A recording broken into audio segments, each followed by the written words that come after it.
आज से लगभग 2023 साल पहले परमेश्वर के अनुग्रह की दृष्टि इज़राइल में रहने वाली एक कुंवारी लड़की पर हुई जिसका नाम मरियम था। वह परमेश्वर का भय मानने और परमेश्वर की मर्जी के अनुसार चलने वाली थी। बहुत साल पहले की गई भविष्यवाणियों के अनुसार परमेश्वर का एक स्वर्गदूत उसके पास आ प्रकट हुआ और उसने मरियम से कहा, आनंद और जय तेरी हो, क्योंकि परमेश्वर का अनुग्रह तुझ पर हुआ है। परमेश्वर की सामर्थ्य तुझ पर छाया करेगी और तू गर्भवती होगी और एक पुत्र जनेगी और तू उसका नाम यीशु रखना। जब इस बात का पता यूसुफ नाम के उस व्यक्ति को चला जिसकी मंगनी मरियम से हुई थी, तो वह मरियम को छोड़ देने का विचार करने लगा।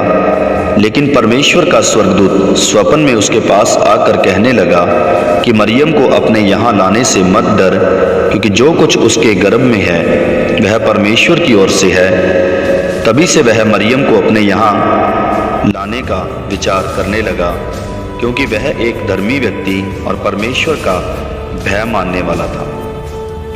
उस समय कुछ ज्योतिषियों ने आसमान में दिए गए विशेष तारे से यह अनुमान लगाया कि किसी बहुत बड़े बादशाह का जन्म होने वाला है। वह उसकी तलाश में उस समय के राजा हेरोदेस के पास पहुंचे और उससे उस राजा का पता पूछने लगा।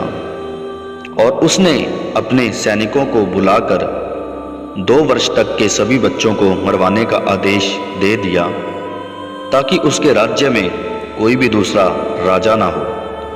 लेकिन वो यह ना जानता था कि उसका राज्य वैसा ना था जैसा वह समझता था।